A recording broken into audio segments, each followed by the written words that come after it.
I work as night watchman here at Fred's Wax Museum to put myself through criminology college. It used to be very lonely until recently when I plugged in my crime computer. Suddenly, oscillating vibrations brought to life 3 legendary monsters. Dracula, the werewolf, and Frankenstein. Creatures hated and feared for centuries, now determined to make up for their past misbehaving by fighting crime wherever they find it. Together, we're the Monster Squad.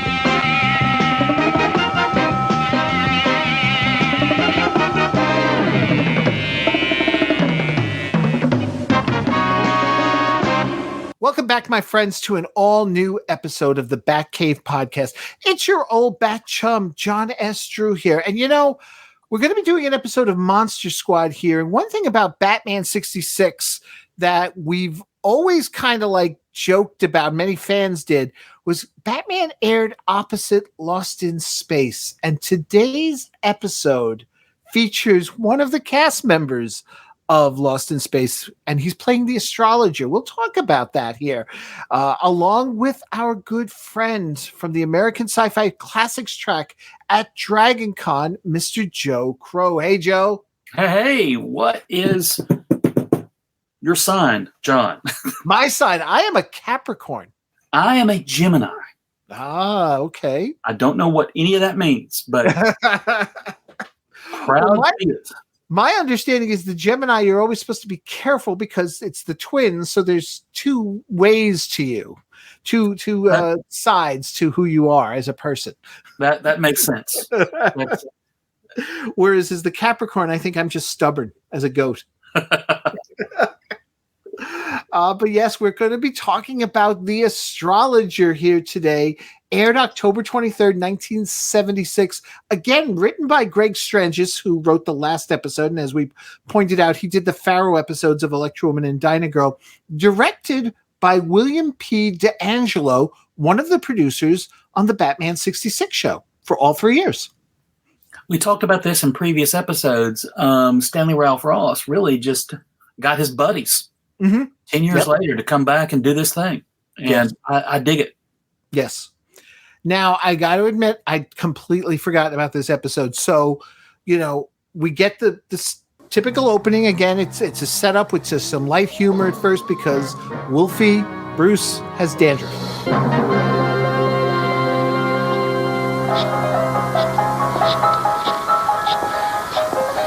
What's the matter, Bruce? Wash your hair and can't do a thing with it? Don't roll those bloodshot eyes at me, Drac. Can't you see I'm having a very serious problem? Dandruff. Have you thought about shaving your head and shoulders? Then you could wear a wig. Oh, right, wait. Gee, Frank, you've got quite a head on your shoulders. Whose is it? I thought you could take a joke. You're always in stitches. Oh, yeah? Yeah! Oh, yeah! Yeah! I believe I've heard enough of this bickering, gentlemen. You guys have been at each other's throats all night. Seems like old times. Well, if you want to continue this argument, you can do it in the dungeon. I want to watch the news. What about Mary Harper? Tonight is when she and her husband cut high card for the custody of the hamster. Let me say that the exchanges at the beginning of this episode are just old school 1960s dad jokes. Mm-hmm. Just boom, boom, boom. Just back and forth. Excellent. As they're getting on each other's nerves, it looks like. Yeah. Yeah. Even better. But we also get like a series of pop culture of the time references. They haven't aged for me, but I'm thinking if you're trying to introduce any young person to Monster Squad today, it's going to go way over their head from Mary Heartburn. And I was alive when Mary Hartman came on, and that took me a second. I was like, oh, yeah, because that was on every night, and my mom watched it, and I was so confused by that show. But yeah, and then on the newscast, making fun of Barbara Walters. Yes, why? Mimi Falters. What did that poor woman do that everyone made fun of? She was only a pop culture personality for like a million years? Was it just because, I mean, granted, yes, people make fun of the lisp. Wait, is that a lisp when it's she has a slight lisp. Yeah. But now they're just, okay, what year? We're talking 76. 76. She's with ABC and at the time. And this is when she was doing the ABC Evening News with Harry Reasoner. Most of you watching tonight are loyal viewers of Harry's and of ABC News. I hope, too, that some of you are friends from my early morning days at NBC. I've missed you. And there may be others of you tuning in for the first time out of curiosity, drawn by the rather too much attention and overblown publicity given to my new duties and my hourly wage. It is to you that I'd like to take a moment for a personal note. Harry and I are going to bring you the essential information you need to cope with the world today. We are going to do a news program. I hope, too, to give you a closer look at the people who are the shapers of these news events. I find interviews a way to do this, and I will do them in this program when they're relevant. Also, I'd like to pause from time to time as we shower news items on you to say, wait a minute, what does this mean to my life and to yours? Whether it's understanding why every television news program gives the Dow Jones Industrial Averages and what it means to you, even if you don't own any stock, or trying to understand the difference between the problems of Rhodesia and South Africa, whether it's tying the national and international news more closely to its impact on your life or the quality of life that we all hope to enjoy. And if some of the issues that are of particular concern to women have been neglected, I'll try to deal with those. Which reminds me, people have asked if I want to be called an anchor man or anchor woman or anchor person, or even, as our producer refers to us, anchor human. Well, titles aren't important. What is important is that Harry and I will try to bring you the best darn news program on the air. And we hope, if you've watched tonight out of curiosity, you'll return to watch us tomorrow out of conviction. Mr. Reasoner? Thank you, Barbara. I had a little trouble in thinking of what to say to welcome you. Not to sound sexist, as in that you brighten up the place, or patronizing, as in that wasn't a bad interview, or sycophantic in his, how in the world do you do it? The decision was to welcome you as I would any respected and competent colleague of any sex, by noting that I've kept time on your stories and mine tonight. You owe me 4 minutes. Now for Barbara Walters and I, good night. Okay. There was a lot of controversy because Reasoner was not happy that because they pulled her from NBC. She was doing the Today Show.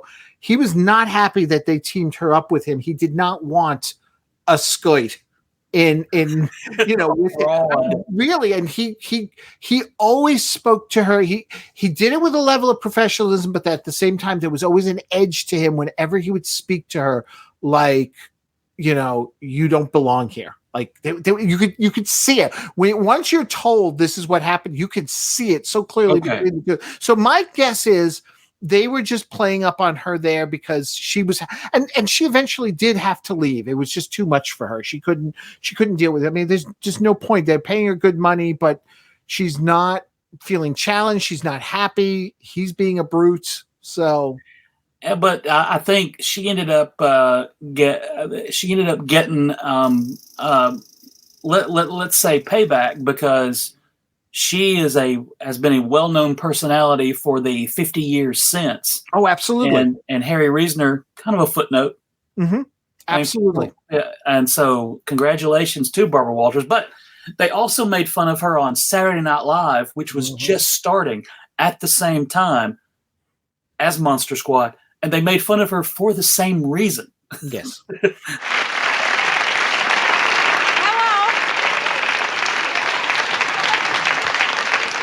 Hello, this is Barbara Wawa here to say farewell.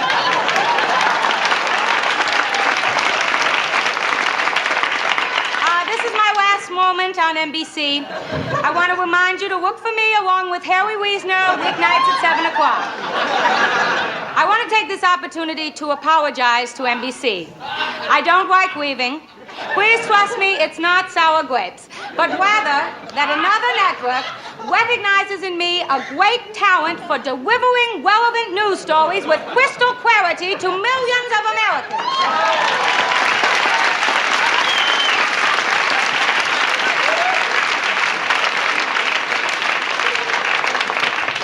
the only reason I'm weaving.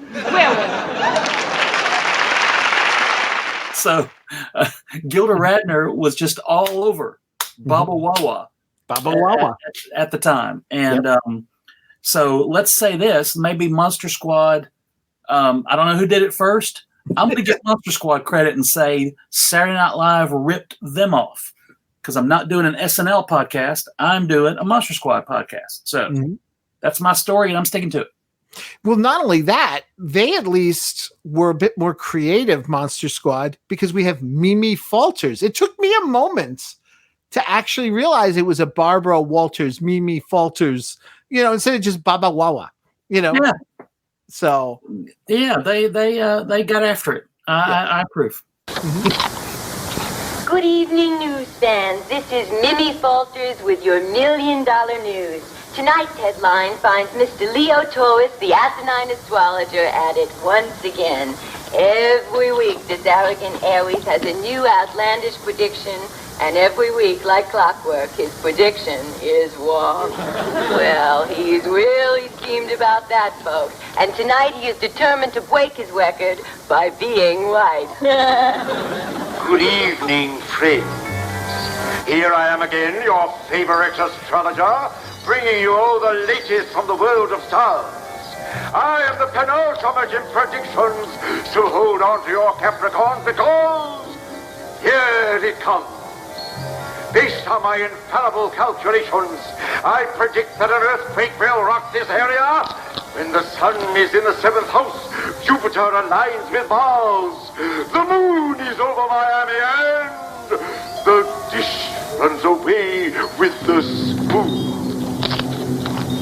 According to the astrologer, the earthquake is scheduled to clobber us tomorrow at midnight. It's expected that California will break away from the mainland and begin floating out across the Pacific Ocean. And now, a woman's look at the weather with Roberta Robinson. And there he is in his, what has got to be one of the goofiest costumes so far for this show, Jonathan Harris. The legend. The legends. Jonathan Harris. I love him so much in everything. Everything. William. He's great in everything. And he's great in this too. He's so Jonathan Harris in this. Mm-hmm. And that is a compliment. Of course, classic Lost in Space character. Yes. I dare say the best part of Lost in Space, and I hope that I do not get. But you know what? If you say Bill Mumy is also great, yes, that is true. Lost in Space is good, but Jonathan Harris, man, he was on such another level, and I just dig him. Everything about him is great. Knew his stuff, knew how to make his character, because he even said it himself in interviews afterwards. He's like, I knew after 6 episodes they were going to have to can me because you could only keep that sort of, evil up for so long before they're ready to chuck me out an airlock. So I had to change the game up. So he just started doing little improvisations and they let him go with it. Next thing you know, it's the Dr. Smith, Will, and the Robot Show, Mm-hmm. Yeah. And he's tremendous. Mm-hmm. I remember years later he would guest star. He was a guest on David Letterman. Mm-hmm. Oh wow! Okay, and it might have been around the time, or maybe since it was the time of the Lost in Space remake movie with Joey from Friends. I think maybe he was on Conan O'Brien instead of Letterman. I think that it was Conan O'Brien. Thank you very much. Now, my first question, of course, have you seen the new movie, which is doing quite well? Yes, I have seen the new movie.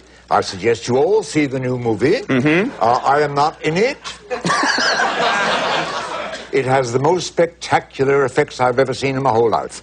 It is a very different movie from the classic series, which is my great love, but it's a very, very important movie. And I must tell you that because of my contribution to the series and the contribution of my colleagues, New Line Cinema was able to do this multi-million-dollar epic, and an epic it is. I only asked you one question. I've only just begun. Now then. Now, what about this? You are Dr. Smith. You are the classic Dr. Smith. I'm not going to say the classic Smith. You are Smith. Why not you play that part in the movie? Would you have been interested? I would have been interested to play Smith, and only Smith in Lost in Space, because it's very close to my heart. But they hired Gary Oldman, who is a very fine actor, and a very inventive and innovative actor. And I'm told that he's a fan of mine, shows remarkable good taste, seems to me.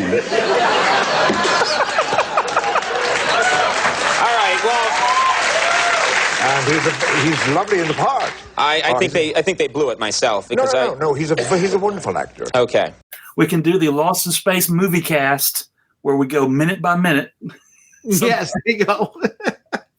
It'll take us 90 episodes, minute by minute. There is actually, it's called Alpha Control, the podcast. They do a great job. Okay, well, good. Yeah, they do. Yes, I need to check them out. That's good stuff. Yep. So as we often see with these astrologers, future predictors, fortune tellers, what have you, most of them are just fake. And of course he is too, because what's he going to do? He's going to cause the earthquake because he's got an atomic bomb. These last two episodes, first of all, the scariest freaking villain in No Face, and now the stakes have ramped up exponentially in this episode. And it gets worse, which we'll get to. But oh my gosh, he's causing earthquakes. Yeah. And then it gets a lot worse. The previous episode, all they're doing is, a crime thing where they're kind of finagling.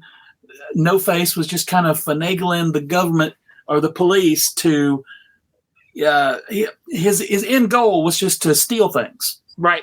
And that was it. The ultimate goal was he, as No Face, was going to steal things.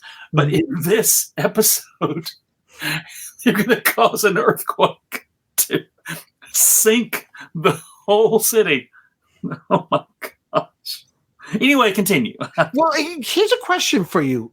Because the only other instance I know of this kind of plot was the $6 Million Man, the Bigfoot episode, where it was like, we will detonate a small atomic weapon in order to ease the quakes so that we can stop a major one from happening. They kind of reverse it. And it turns out then Steve finds out, no, it'll actually even make things worse. And he's got to try and stop it in time. But the aliens are there and Bigfoot's and this whole thing. But as I'm watching, I'm going, was this like a thing that people were worried about? If we play around with atomic energy and atomic weapons, it's not only just the nuclear fallout, but just, you could set off all sorts of things like tsunamis and earthquakes.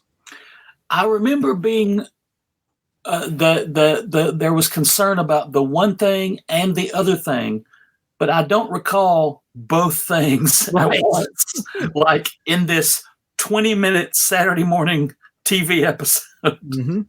Yep. I'm pretty sure that, of course, I remember the $6 Million Man episode that you're talking about. But yeah, earthquakes are bad, and that would be one storyline. Atomic bombs are also bad. That would be a different thing. But smelting the two together, oh my goodness. Yeah. Yeah. And I love this line because as he's talking about, to his henchmen, Pollux and Castor, both stars. They could have workshopped that a little bit. I recognize the names, but had to look them up. I'm like, there's like 12 zodiac signs just sitting right there that you. Anyway. Yeah, I know. Not going to judge Jonathan Harris. Not going to criticize the man. Go ahead. But I love this line at the end because he's going to set off the bomb at midnight when all scary things happen. Usually it's midnight because the power is less in use or police aren't as aware of. No. Scary things happen at midnight. That was great. I forgot all about that until I rewatched it. Perfect. Yeah. That's a perfect motivation. A perfect reason. Yep. Now, I looked him up again, but for whatever reason, this is still nagging at me. We get a visit also, Walt does, at the museum from Officer McMacmac, who talks about the missing bomb. Hi. Gee, I'm afraid we're closing early today, Officer McMacmac. Oh, and I didn't mean to stay so late, Walt. You know, it's so peaceful and quiet here. And sometimes when I have a problem, I like to just drop by and do my thinking here. Are you worried about the earthquake, huh? No, I'm worried about a real problem. In fact, you might say it's explosive. Why don't you tell me what's bothering you? Maybe I can help. It seems as though someone got into the government arsenal and stole an atomic bomb. No. Now, what I'm telling you is not public knowledge yet, so don't go spreading it around. We don't want our good citizens to get their bones in an uproar. Well, I know what you mean, Officer McMacmac. In the hands of the wrong people, an atomic bomb is pretty dangerous. Ah, but that's not the half bit, my boy. It seems as though they say the bomb was a small one, but it's over 30 years old, and that makes it very unstable. In fact, the darn thing could go off at any time, and I certainly don't want to be around when it goes kaboom. I suppose I should get back to the station house and then find out if there's any more news. So long, my boy. Good night, sir. Wasn't Officer McMacmac in a previous episode? I can't find it on IMDb, though. As we've discussed, this show is very concerned about local government and police administration. Yes. Officer McMacmac. Well, you know what? 2 episodes. Okay, how did I miss that? It doesn't say, let's see, which 2 episodes. Well, no, maybe it will. Hang on. Officer, we're going down the rabbit hole with Officer. Down the rabbit hole.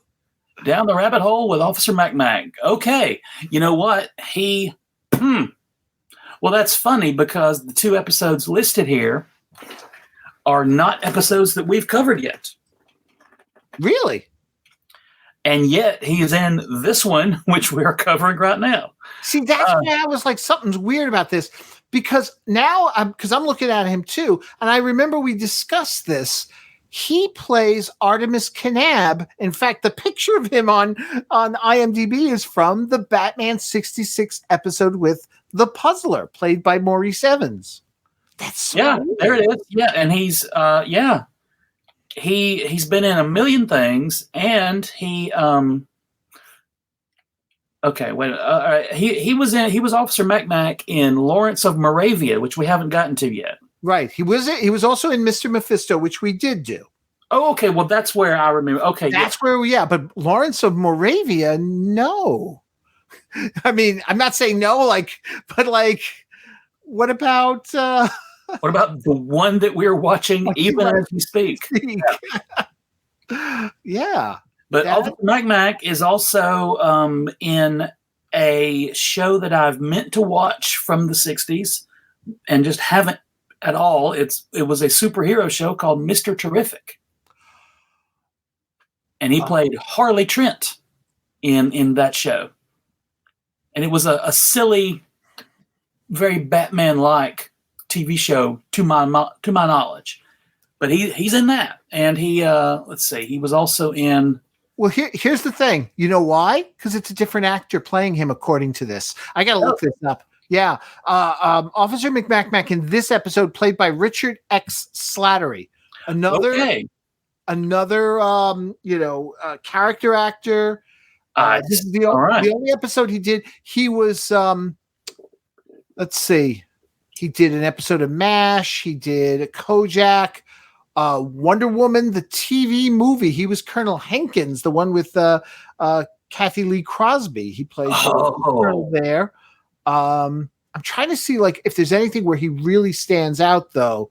He did 9 episodes of Bewitched where he played different characters over time. Yeah. Well, he for sure got to play with both Darrens, I would guess. Yeah, from the looks of it, Darren. Okay. Yeah. But I'm just like, wow, okay. So they recast Officer McMac then. For one episode, and then they bring back our original actor for the next time we see him. Maybe he was just busy. He's like, man, I don't have an afternoon to run over to Monster Squad and do that thing. Maybe. So, well, but the Officer Mac, the continuity will I'll allow it.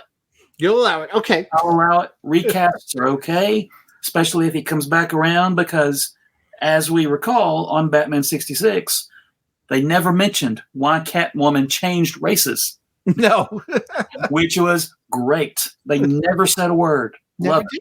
Never did. Never had to. At least from my perspective, it was one thing, like, I just went along with it. And the funny thing is, like, when they would recast other things, Riddler, Mr. Freeze, I kind of always scratched my head a little and went, yeah, this one isn't working as well.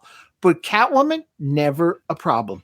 Nope. Every person they got to play Catwoman brought something else to the thing, and top notch. Yep, exactly. Yeah. And in fact, one of the Cat women is going to be on a future episode of Monster Squad, which I'm pretty excited about.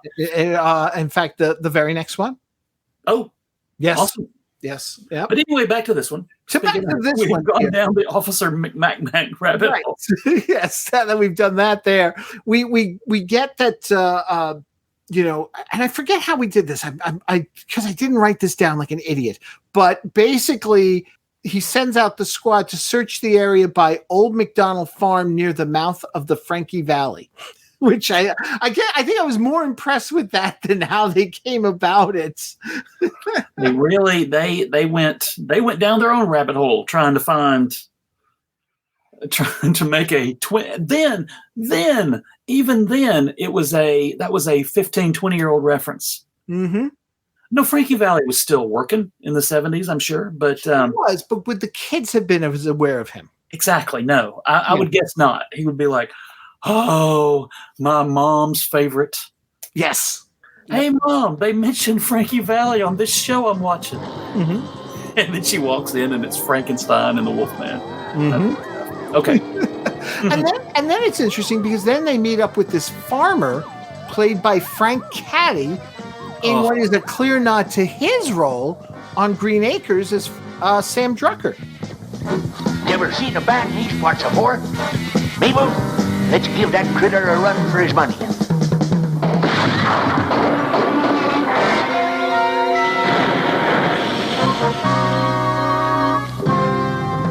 Sam Drucker. It took me a minute, and I was like, oh, Sam Dadgum Drucker. It was good to see him. I've not seen any of those episodes of those shows in a very long time. Yep. Yeah. Oh, no, me either. And I never realized how surreal the show was, because apparently they did things like having floating credits that the cast were aware of. They would watch the credits like swinging around them and stuff. Like now I want to see that show. Now I want to do a podcast on that show. Yeah. Just for the credits. Right. Just for the credits. Oh, another universe, because Green Acres and Petticoat Junction and Beverly Hillbillies were all part of the Clampett verse, if you will. But good stuff. Which I'd also forgotten about too, that there was connections there. So they split up their forces, though. Frank and Bruce go to the Astrologer's hideout, where they get captured while Drac goes off to find the bomb. And some of the funniest parts are going to be with Drac in this episode. This is a tour de force. Yep. For Dracula. Yes. Oh my God. This may be my favorite Dracula episode, because there's a lot of stuff where he's just by himself. Yes. And just talking the talk, man. It's great. It's tremendous. I love the bit too, though, because here we go. Right out of Batman 66, Mark Waid, the comic book writer, his greatest memory and fear of Batman 66 was when Robin got devoured by a giant clam. What does the Astrologer do with Frank and Bruce? He puts them in not only a giant clam, but Carlo, the giant clam.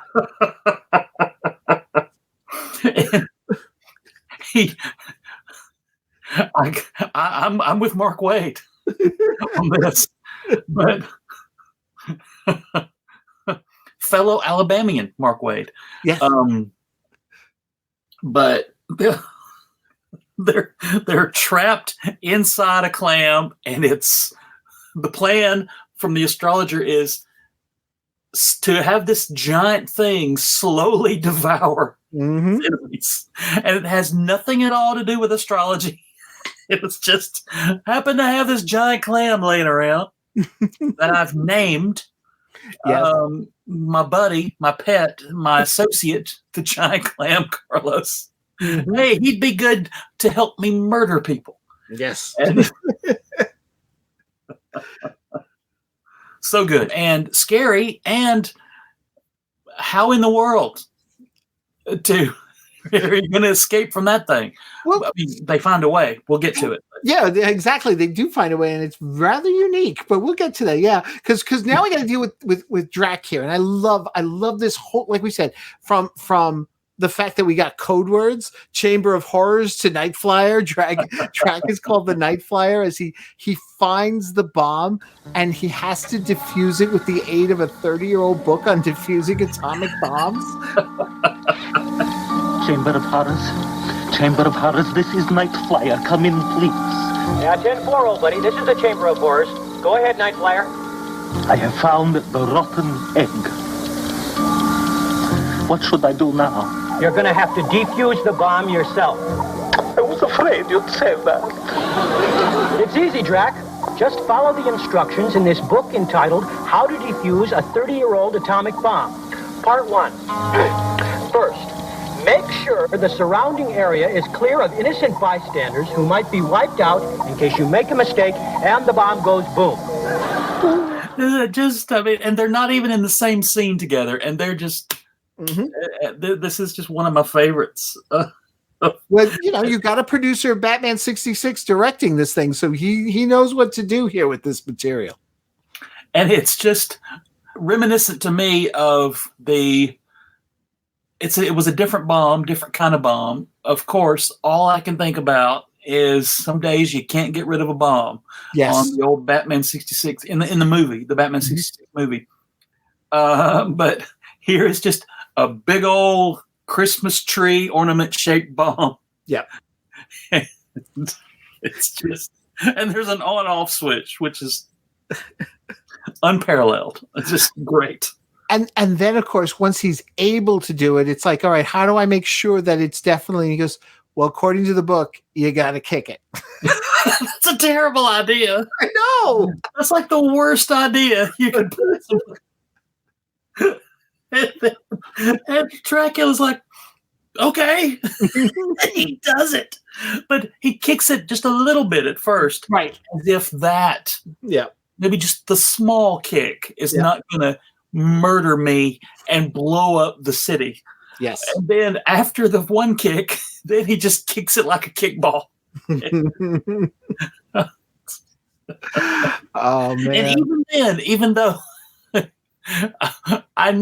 we knew this is just a Saturday morning sitcom. Yep.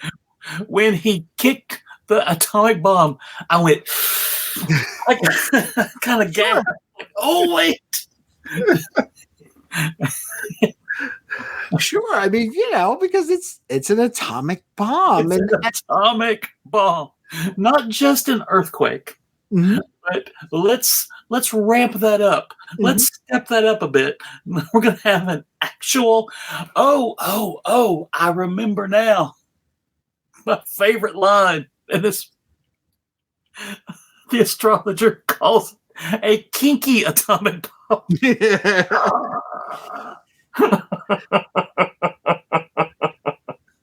What does that even mean? And what is the astrologer into, man? Well, the way he's dressed with the makeup and everything, you have to wonder. Hey, come on. I'm not opposed to it, but no, I don't judge. Going on. The astrologer's got a lot of stuff going on. Yeah. Yep. A lot of stuff that he doesn't tell Castor and Pollux about. Like, look, I'm busy, guys. This is a kinky atomic bomb. I would love for Castor and Pollux to go, wait a minute, what? Well, stop. Boss, explain why. It's a kinky atomic bomb. I gotta wonder, did he put that in there? Because on Lost in Space, he did a lot of ad-libbing. Okay, I hope so. You know, I wonder if that's his line. That's even better. If that's a Jonathan Harrisism, right? Even better. But yeah, the bomb is defused. He kicks it away. We cut back to the astrologer's hideout, and we find out how Bruce and Frank get out of the clam. I may have failed this time, but I see that your hairy friend has already met his horrid gastronomic fate, and I predict that you will soon be following him.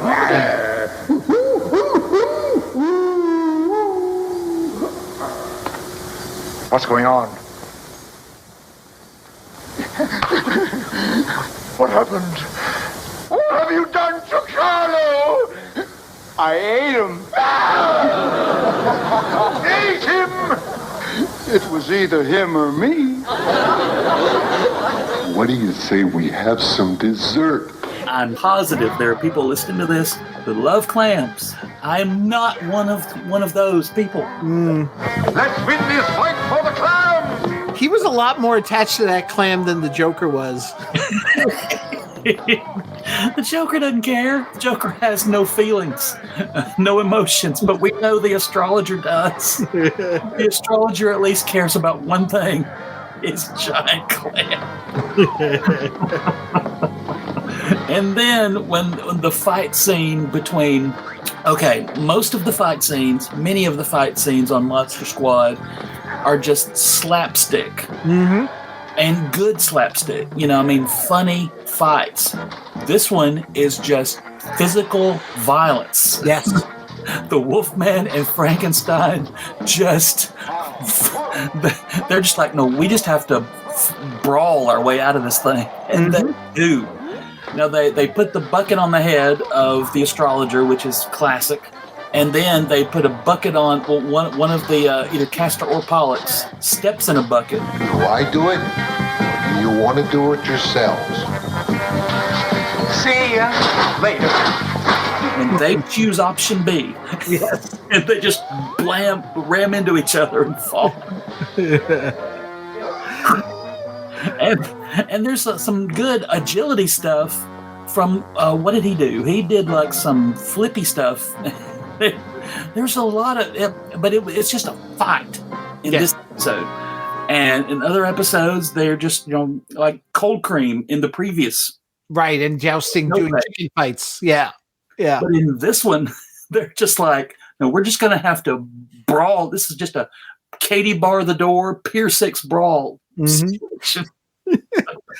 And I like that Jonathan Harris actually is involved in the fight. I was looking, I couldn't see a stunt double for him. Sometimes, especially around this time, very obvious sometimes. Stunt doubles, but no. Yeah. Knowing what I know of Jonathan Harris, he didn't blink. He's like, yeah, I'm in. Yeah. I'll have this giant dude in a Frankenstein suit just bash the crap out of me. Yeah. Oh, man. So, the fight ends. They round up the astrologer and his men, and we cut back to the wax museum where Walt is telling them how, they're going to receive, this wonderful country's greatest honor award. And they go, what's it called? He goes, that's it. This wonderful country's greatest honor award. I love that. And it happens again because it happened previously. There was an award they were going to get and they couldn't go get it. Yep. And they couldn't. Right. Exactly. He goes, you're going to receive it, but you're not going to be there to receive it. We'll just. So what are they going to do? They're going to, because the mayor knew that the Monster Squad as a unit by that name existed. Mm-hmm. So I guess they just put the words Monster Squad on a plaque. But do they ship it to the Wax Museum? Now, why can't Gopher go get it, for goodness sake? Right. Yeah. Why can't Gopher be the hero? Why can't Gopher steal the credit from these people who he's only going to see at night? Well, I guess I see why. Now that I say it, if he makes them angry, the Wolfman will just eat him. And these are monsters, and they've done terrible things. That's the whole point of the show. Yes. They don't want to regress. So maybe he wants to stay on their good side by not taking credit for their actions. Right. Yeah. Yeah. And the last bit of the line there at the very end with Frank, it's kind of a cross between Batman 66 and either the Munsters or the Addams Family when he comments about, who's going to give awards to ordinary guys like us? It's that humility of Batman and that cluelessness of Herman Munster, Yeah.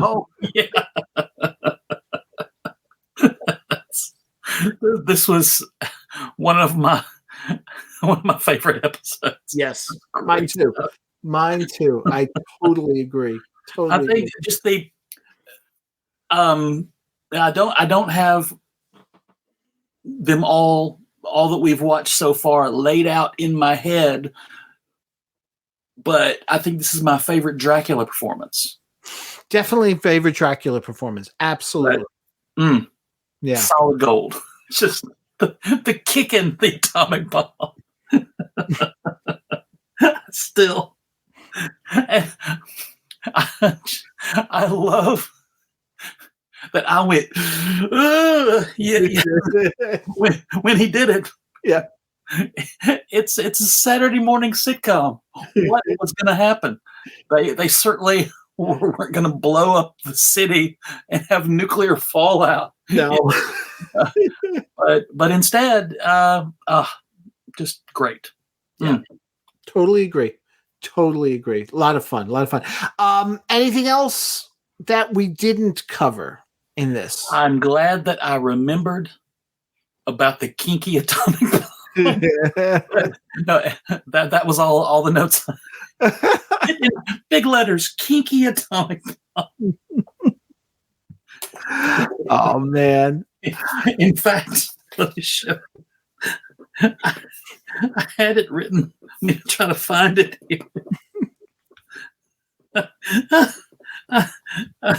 Okay, I had it written on my electric bill. Kinky atomic bomb. Right? So good. Okay. As we were. So let me ask you this. On a scale of 1 to 5, how do you rate the Astrologer? I mean, you keep saying like, more, which one is better? And I don't know. I keep feeling like it's just like this show keeps getting better and better with each new episode. So I think so too. And it wasn't bad in the first episode. I think they're just ramping up. They're just getting sillier and sillier, and the actors are just chewing more and more of the scenery. They're just like, yeah. And the guest villains are getting better and better guest villains. Mm-hmm. Now, granted, they started out hot. They came in hot at the beginning. But most of the villains have been excellent, except of course for the terrifying No Face. But but no, this show is just. I'm saying this one is the previous one was a 5 cold cream episode. Right. For me, individual performances notwithstanding, I'm gonna say this is a 5 clam episode. 5 clams. There you go. I agree with you there on that one. 5 clams. And 5 clam performance from Dracula. Mm-hmm. 5 clam performance from Jonathan Harris. Of course. Yeah, absolutely. A lot of fun. Okay, so then as we come to wrapping up this episode of the Batcave podcast, Joe, Dragoncon is just finished, but the con is not over? How does that work? Here's the thing. We're usually after Dragoncon, we kind of take a little break for a few weeks just to, sleep and eat regular meals.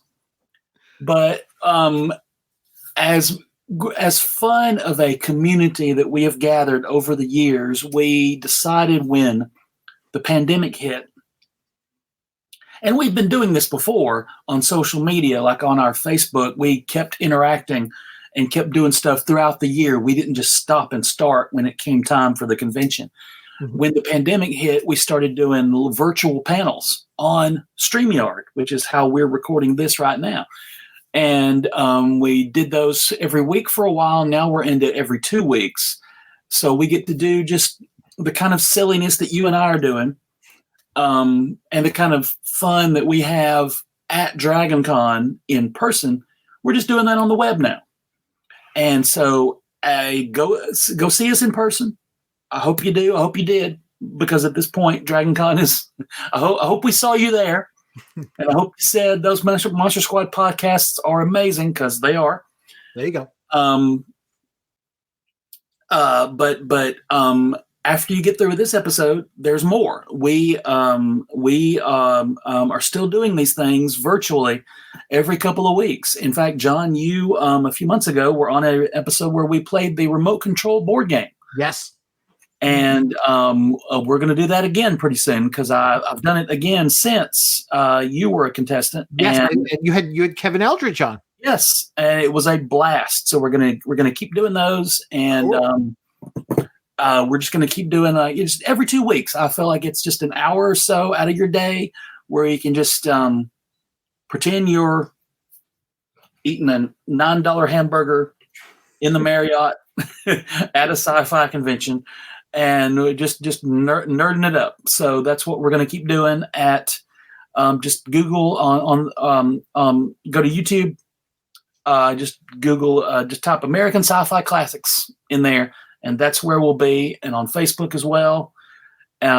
Just doing fun stuff like you just finished listening to us do. Fantastic. Absolutely. Yeah. So yeah, folks, make sure it's American Sci-Fi Classics track, Facebook, they have the group there, and then YouTube, you've got the channel. So yep. Two easy ways to, for those who are the non-Facebooky type, you've got YouTube available for that as well. Yeah. Yeah. Very There's nice. Tons of ways you can find me and John, of course, you're all over the place too. So, right. Yeah. So yeah. And in fact, if anybody wants to just find you, what's the best way of going about that? What I do is I'm JOE space CROWE. Find me on the Facebook, and if you want to see me outside of in another area of nerdiness, I'm also a pro wrestling announcer. Mm-hmm. So that show is on YouTube as well, Spartan Pro Wrestling.